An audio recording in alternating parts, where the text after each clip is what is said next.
Hey everybody, I am super excited to go over this. I've been looking forward to do Danger Girl for a long time. I'm a big fan of J. Scott Campbell. I was not a fan of him when he first started drawing for Wildstorm, doing the Gen 13 book. He started popping up here doing some pinups and maybe a short story here or there, as far as I recall. But he suddenly was on this book, Gen 13. There was a mini series, and I remember hearing about it. And I saw it, and I did not like his artwork at the time. Looking back on it, I can see that he definitely had something. And obviously Jim Lee knew that he did because he hired him and put him on a book. But his figures were a lot rounder and kind of rubberier looking. And I don't know, he just refined himself over time. And by the time he got to the end of his Gen 13 run, he'd kind of become who he is. Kind of like the best version of himself at that point. And then he just leveled up to level 4 million with Danger Girl, in my opinion. This was a book that I'm going to tell you, I think this is a perfect comic. Now, why, what, how, what does that mean? What constitutes a perfect comic? I mean, people would be like, The Dark Knight is a perfect comic. Watchmen is. Like, sure. But what I mean by a perfect comic is, and especially in the case of this, we've got an artist who's the writer, the creator. It's his vision, his interest, his passions, his desires, his story, and he knows exactly how to pull off what he wants to do, and he does it flawlessly, in my opinion, and it's entertaining as hell. Is it as deep as a Watchmen? Of course not, but it's not pretending to be. It's not trying to be. This comic is a combination of all the cool things that J. Scott Campbell loves, and if you're a guy from this era, like a kid from the mid to late 70s, you grew up on Star Wars and Indiana Jones and the 80s cartoons and Charlie's Angels, and that's everything mixed together into this book. It's Charlie's Angels mixed with James Bond, mixed with Indiana Jones, mixed with G.I. Joe, mixed with any other cool thing, with all the kind of stereotypical tropes that happen in movies and comics. Mostly, I think, movies and cartoons mixed together in this awesome book. And of course, he's known for drawing beautiful girls, so he's going to have 3 of the hottest looking babes you've ever seen. He knew exactly what he wanted to do. And I feel like, so he was part of Cliffhanger Studios. So Cliffhanger was J. Scott Campbell, Joe Madureira doing Battle Chasers, and was it Humberto Ramos with Crimson. That was just those 3 to start, if I remember correctly. Honestly, from what I recall, if we're talking about what's I think the longest running book was Crimson by far. That thing went on a long time. That artist is a guy who knew how to keep a schedule, and his book went a long way, and I definitely want to look at it. Battle Chasers, I was not a fan of Joe Mad that much. I saw his work on Uncanny X-Men. It was fine, but Battle Chasers was one of those like, oh, now I get it. And I loved it. But it got to be so goddamn frustrating because it was so delayed over and over and over. Like sometimes months and maybe even a year between issues. It's bullshit and it's inexcusable. It's absolutely ridiculous. I think I remember Danger Girl being kind of delayed, but not nearly as bad. But I think Danger Girl is the best of the Cliffhanger books because it was such a clear vision of what he wanted to do. He knew where he wanted to go. He knew exactly how to portray and draw everything that he wanted to do. I think Joe Mad probably had the same thing on Battle Chasers, but that son of a bitch just couldn't be bothered to finishing it. He had more important things to do, like do video games and stuff. I would respect him more if he would have at least finished the comic he was drawing. J. Scott Campbell did, I think it was a 7-issue miniseries, and it's one of my favorite reads in total because it reads like a big action movie. And you see all these familiar things in it, but they're all mixed up, ground up in its own unique way to make it its own unique thing. And I think it is perfect because of that. I love it. So now that I'm done gushing over it, we'll just be looking at issue 1. I definitely have every intention of going over every issue because issue 7 is like a giant it's like a double-size issue with some great double-page spreads. It's like the perfect like culmination of his entire story. And we're going to get to it, but we got to kind of follow the whole story. So you've got issue 1, but at some point, somewhere, some way, somehow, there was like this little mini comic that set the story up in advance. Now, you don't need it to just jump right into issue 1, because it will tell you inside, hey, this happened. You might be like, well, why, what? If you just started here, you might be like, well, what a weird way to start it. Well, it was here. It's just a thin little thing, just a little mini comic. So this is a good way to start it. Abby Chase, you see her name, you automatically get the idea, like she's trapped by bad guys, alligator's gonna get her, gun in her face, she's worried, she's sexy as hell, because of course it is, it's a comic book. And you've got this bad guy, Donovan Conrad. He kind of looks like Timothy Dalton, James Bond, but this guy's kind of weird and ridiculous. And J. Scott Campbell plays up on all these like ridiculous, like, I don't know how to put it. He's not shying away from the fact that the girls are hot and the dudes are a bunch of dummies, like fawning over her. She kicks him right straight in the nuts, and I love it. Look at this little inset panel of him like puking and his like a walnut cracking. It's freaking hilarious. So he's like, hold her legs. So now they've got their feet holding her legs down so she can't kick anybody else in the nuts again. But she was trying to steal this skull and she got caught. So you're getting a sense of who she is. She's like a archaeologist adventurer. She's Indiana Jones, right? Giant explosion from somewhere. She kicks him over the side. The alligator, this alligator literally crunches down on his guts. He's like, let go, sucker. And the bad guy, he like drops down to the secret like escape route, and other bad guys show up to machine gun her. She's got to run. She jumps, dodges the bullet. Look at this like awesome spread of her like hopping and skipping across the alligators. Like, oh shit, nice gator, sweet gator. I love it. And then the coloring. Look how the coloring separates the background from the foreground with her. One of them gets her and takes a bite out of her pants, so of course we can have an ass cheek. She's like, this never happened to Roger Moore. She finds this awesome Jeep. Look at how well J. Scott Campbell can draw this vehicle. He'll draw the sexy girls, but he can draw everything. All the backgrounds, all the details, it totally works. Bad guy, like he got away in his little secret escape room here. He's sliding down a tunnel thing. And there's this great shot of him like sliding down. He's like cackling, and at the bottom, he's like, ha ha ha, wee. And then he drops out into a boat. Boop. He gets down, takes off. So she's going to chase him down. Another great shot of the Jeep. I love the way he drew in these lights, like the headlights. So she chases him. Meanwhile, there's a helicopter. And it's these 3 girls. There's like the nerdy girl and the hot girl in the leather and the girl in the fishnet. They're like, hey, we're here. What's going on? Look, exploded building. The boat's running, taking off in the water. She's following along a ledge on the road, and she's got to catch up with him to get to him. But as she's going, she comes around the corner. There's some more bad guys, and they open up fire on her. Hits her Jeep. She has to dive out of the way, and she goes off a cliff. What's next? Find out in the action-packed, giant-sized first Danger Girl. So what a great little mini comic. Just I don't know, what is it, 8 pages maybe? Little mini story. I love the way that Jeep is drawn. Like there's bullet holes all over it.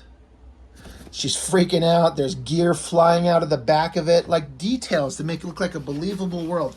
I love it. And then he shows some sketches. A lot of these were in that Danger Girl sketchbook that we went over recently. This is just a repeat of a lot of those. But it's awesome. It's always like to see the designs of what's coming up. So really neat. Get to see some behind the scenes stuff, sketches of the characters.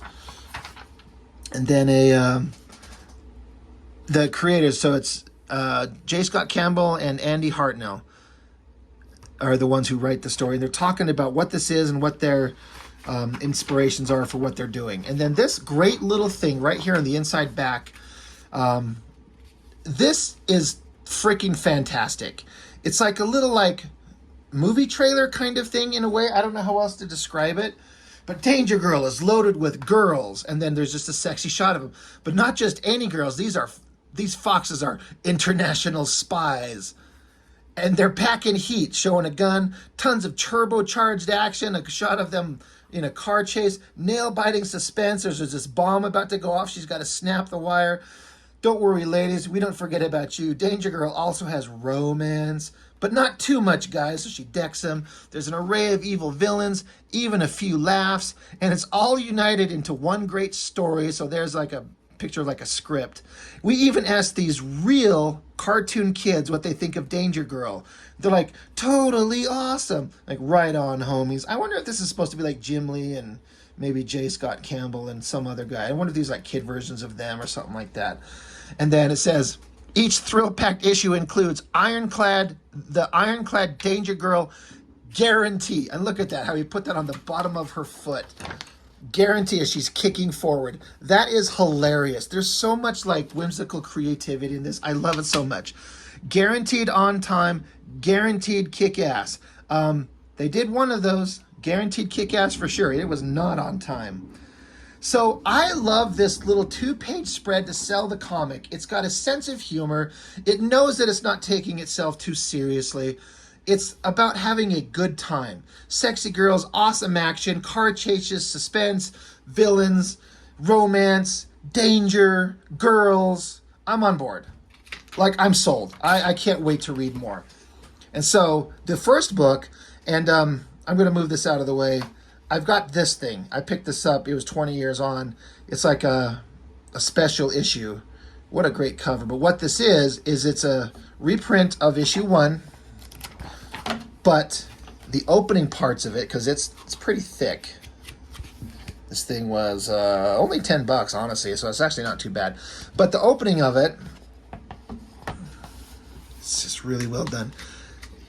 It's the entire first issue, including that mini comic and the cover in pencil. You get to see his raw pencil artwork.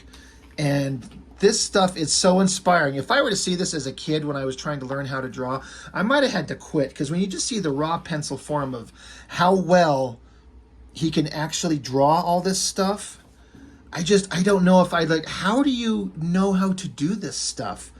I don't get it. I love this so much. I wish I could. I want these in like an artist edition, full size, 11 by 17. And it goes on to the entire full first issue. We're going to look through the colored version if we ever decide to maybe come back to this. But it's got the entire artwork of it. It is fantastic. It is beautiful. It is amazing. If you're an artist, you got to have it. You'll just love it. And after the penciled version, it has the color comic itself. I don't think there's anything extra at the end, no. So this was an amazing thing to pick up. I wish it was all the original miniseries, but that book would be thick as shit.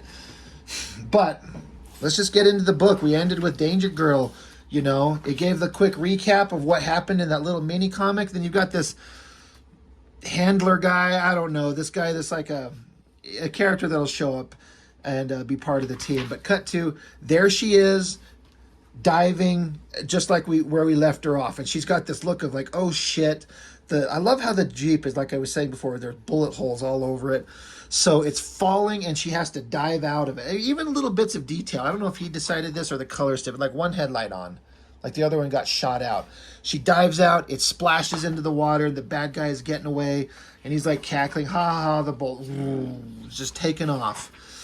So she's underwater, and she sees the boat zooming by her, and there's like this harpoon gun falling. Convenient. There's a lot of convenience in these things.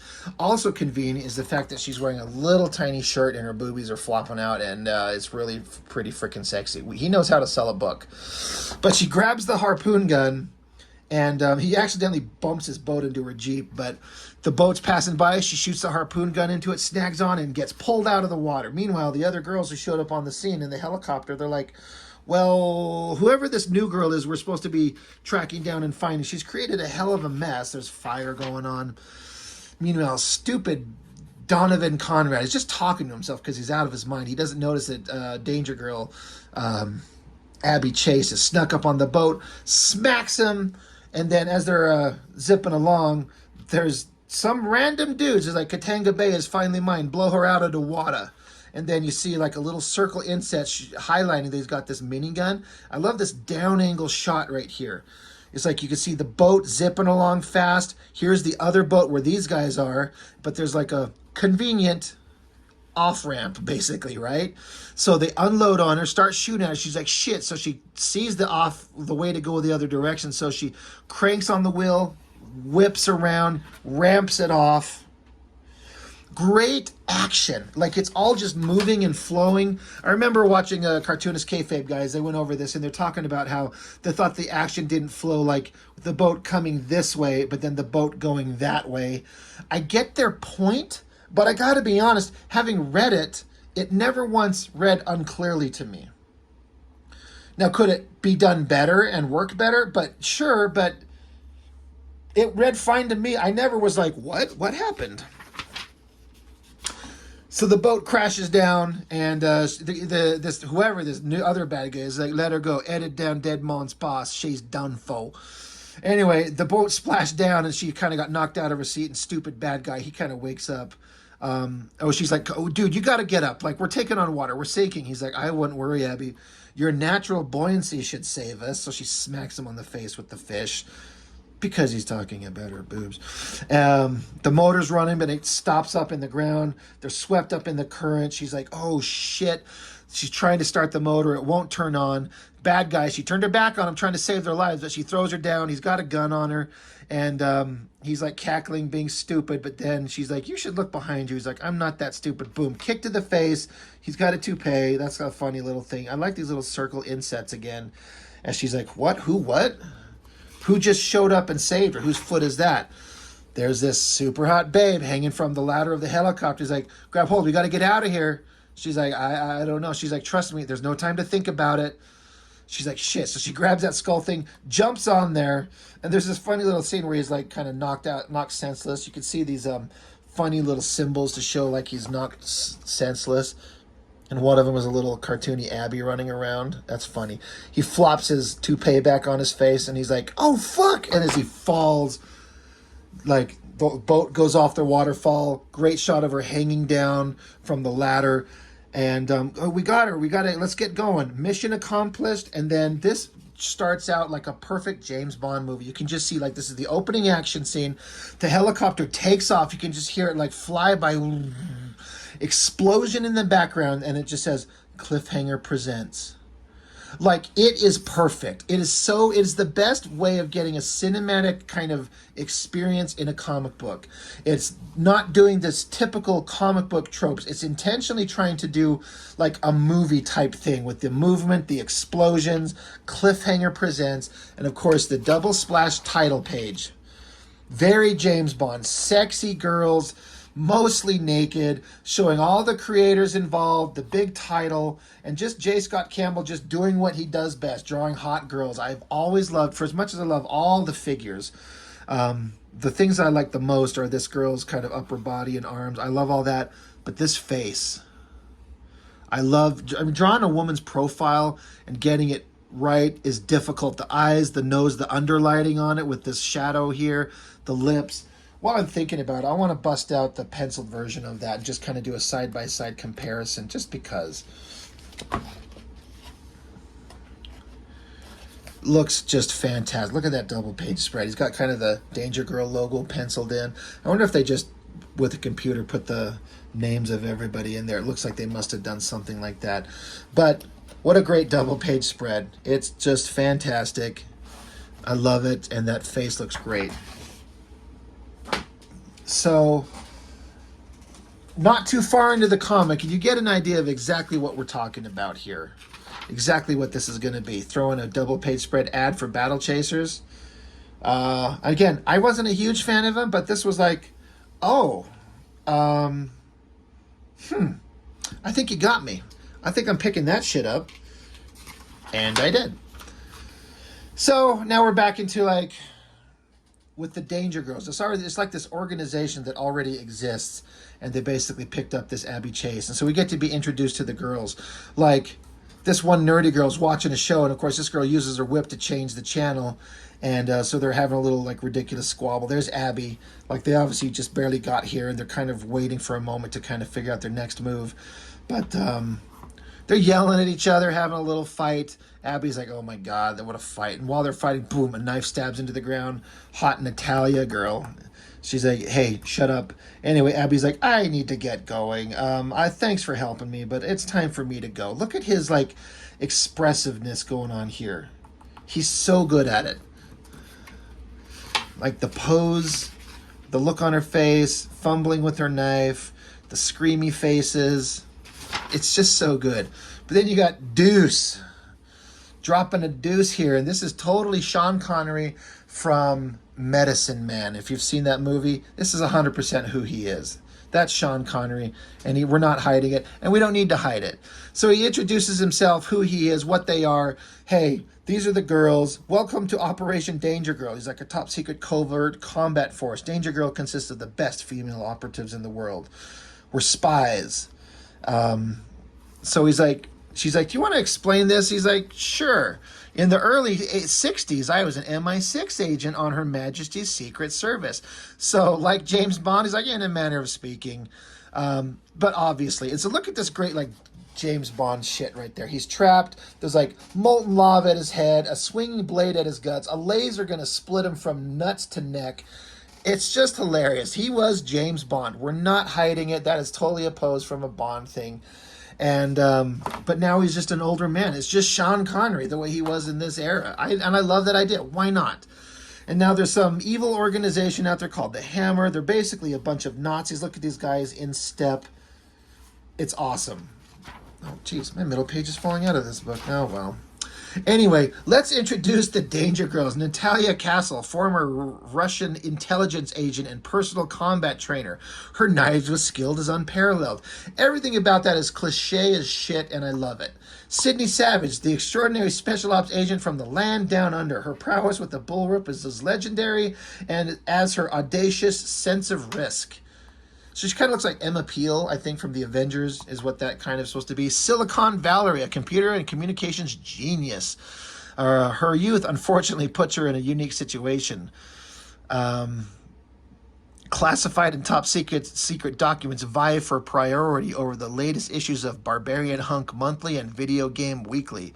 There's a picture of the Hercules actor. I can't remember his name. You can tell what was kind of going on at the time.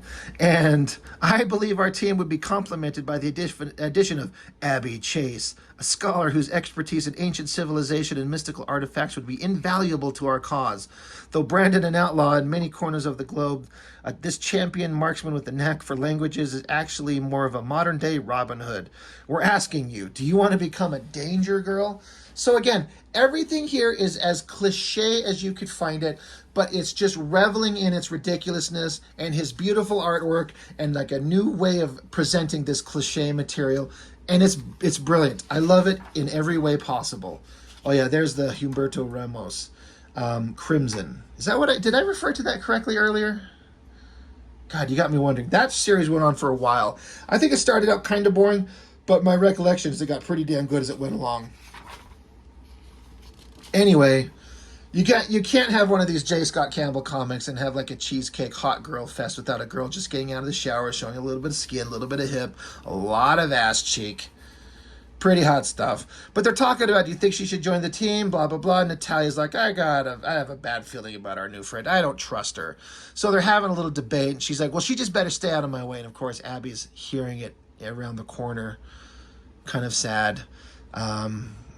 So she goes up and talks to Deuce. She's like, I don't know if I'm a good fit. He's like, you should just give it a shot. He's like, I'm a nobody. They don't like me. He's like, they don't know you. Come on.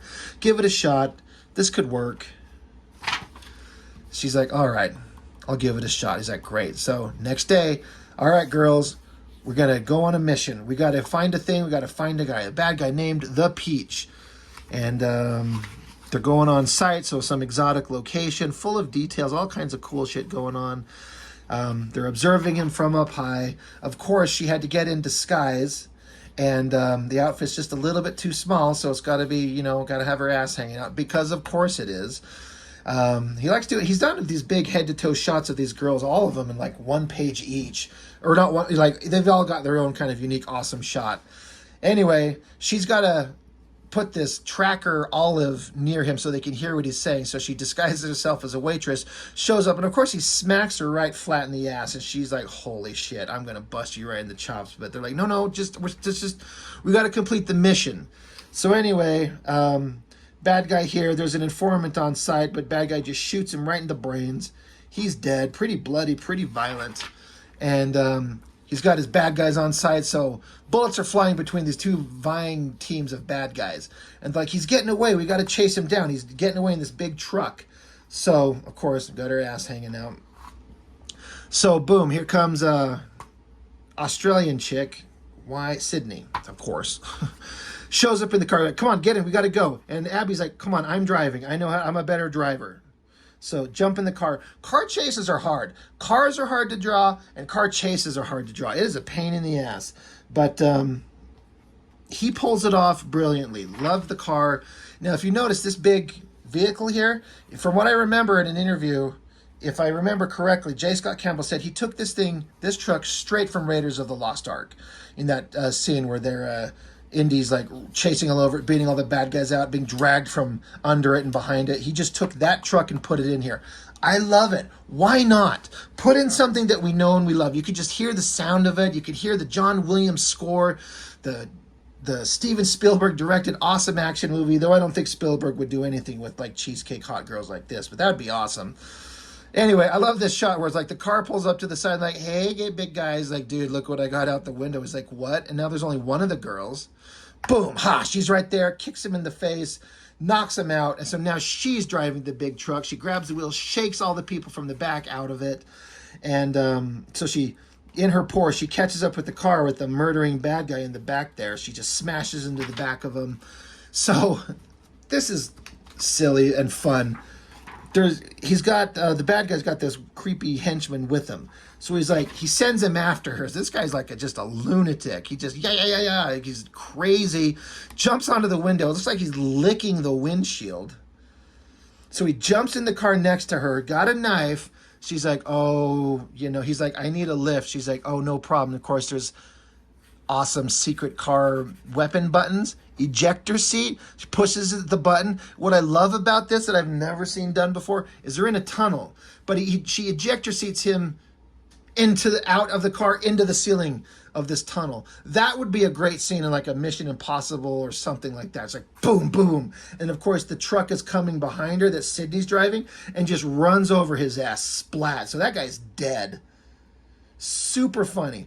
So Sydney's like, or Abby's like, "This spy stuff is a cinch." She floors it, comes out of the end of the tunnel, and there's helicopters there shooting down at her. Will Abby's first mission be her last? Find out in the next thrilling chapter of Danger Girl. And then there's the cover, of course, water flowing on her naked self, like, "You're trying to sell a book, and guess what? You've sold me. I'm on board. I want it." But not because it's hot girls, partially, but because I think that the action adventure that he's drawn is so damn entertaining. I just love it. So I just, no, for no other reason than I want to. Just kind of a quick flip of the penciled artwork. Now that we've gone through the colored version, there's really no reason for me to do this except to indulge my own self. But he's just such a clean, beautiful penciler. He must rough these out on one page up front and then pencil them in like on a light box to keep them clean. Of course, I'm going to stop on the hot girl drawings and the ass cheeks. It's all so good. So when I say like it's a perfect comic book, I hope you understand what I mean and it makes sense. Like, this is a guy that knew exactly what he wanted, and he knew exactly how to draw that in a comic. He knew what he wanted to do. He knew exactly how to do it, and he pulled it off. So it's a great book. So anyway, that's Danger Girl #1. A fantastic book by a great artist that knew exactly what he was doing, and it's one of my favorites. We'll definitely be looking at the rest of the issues. We'll go through all the one miniseries that he did, 7 issues. As far as I recall, it's the only Danger Girl series he ever drew. There were a couple others drawn by other artists, and they were all kind of okay. But unfortunately, this is one of those things, in my opinion, it loses all its charm and appeal the instant the artist that we like is not doing it. No matter who else they got. They had some great artists do it, but if it's not J. Scott Campbell, it's not the same. And it's not as interesting. And I don't think he was writing the story either, at least on some of them. I could be wrong. It's been a long time since I revisited any subsequent stories because the only one that was really worth a piss was this. So, what did you think about the series when it came out? Did you read it? Did you like it? Did you find it ridiculous because it was so obvious and silly and cheesecakey and cliche? Or did you just have a fun with the romp that we were going under? I obviously, you know where I stand with this. I love it. And I wish to God he would just stop drawing covers and draw comics. But he obviously makes a shit ton of money for a single cover, and he puts in the work and effort. He does amazing covers. But why would you want to sit down and draw 22 pages of a comic that's so labor intensive when you could just draw a cover all the time and make a fantastic living? The only reason you would do that is because you want to tell a story. And when somebody doesn't do it, I just think they just don't want to tell a story anymore. It's just what they don't want to do. And that's sad because that's all I want to do. If I'm given the choice, do you want to be a cover artist or draw comics and make a living? I'm drawing comics because I have stories to tell. That's what I want to do. Whether I'm any good or not, I mean, that's the debate. But I do my own shit. I've got my, that's mine. It's kind of embarrassing to slap it next to a J. Scott Campbell Danger Girl book. But my own fan comic of Master's End, I'm drawing my own shit. I finished up the lettering for book 5. I got the coloring for the cover for the next issue for the front and back. I had what I was going to be the front cover for issue 5, and then I had him color up a different one, and now I've changed it completely. What was going to be the front cover will be on the back, and I got a whole new front cover ready to go, and it's going to be a big, giant, thick book just like this, except even more pages. My current one is thicker than this one. So I like to draw comics. I like to tell stories, and when there's those artists out there that I love, like this guy, and you just wish he was drawing books, and they don't. It's kind of disheartening. Anyway, thank you for joining me. I'd love to hear what you think about Danger Girl and share your thoughts on that and what you think about the artist and the book. That's all I've got. As always, I appreciate you watching if you've made it this far, and see you next time.